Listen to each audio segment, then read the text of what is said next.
یا وهابو دا د الله جل شانه هغه مبارک نوم دی. کله چې یو انسان د یا وهاب ذکر شروع وکړي، الله جل جلاله به دته د دنیا او د آخرت د دواړو کامیابی ورکړي. دنیا او آخرت کې به د زړه ارمانونه الله جل جلاله پوره کړي.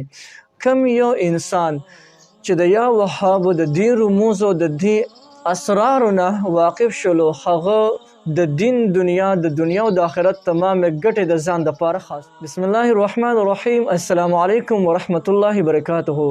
ډیر محترم ورونو، نن د الله جل شانه یو نوم دی یا وهاب. د دې یو داسې عجیبه تاثیر د تخیم اثر تخیم که یو انسان د دې خبرې خواهشمند دی چې الله دې ما د یو لوی مرتبه خاوند کې زری په دنیا او آخرت کې د ډیر قدر او د عزت والا جوړ شمه، زما د زړه تمام ارمانونه دې پوره شي، زما د هر قسم مشکلات حل شي، زما پریشانۍ دې ختم شي، زما حاجتونه دې پوره شي. د هغه د الله جل شانه د نوم د یا وهاب ذکر کوي.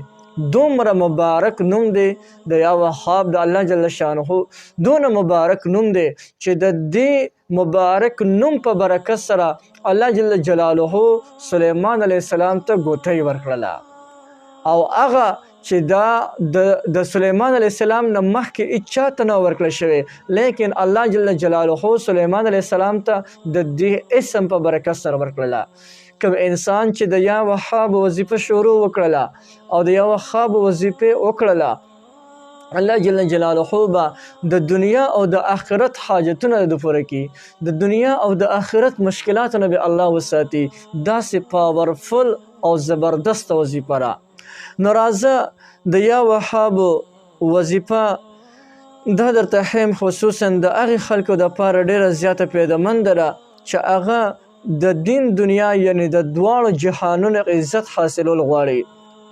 نو هغوی دپاره په دې وظیفې کې یو ډېر لوی اثر پروت دی.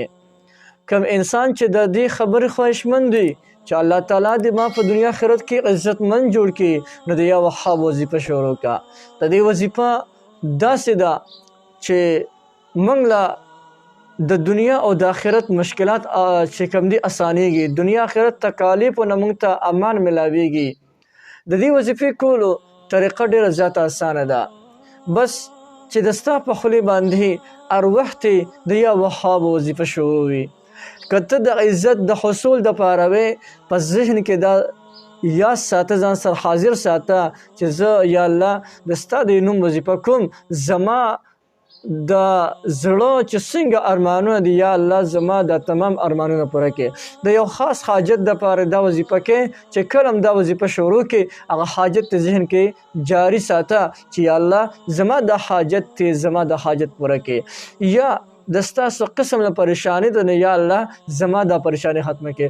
د کم حاجت، د کم قسم پریشانی، د هر قسم د زړه ارمان دی وي، که د هغې دپاره د یا وهاب د ذکر راونیسئ، الله جل شانه به د هغه تمام حاجتونه پوره کړي.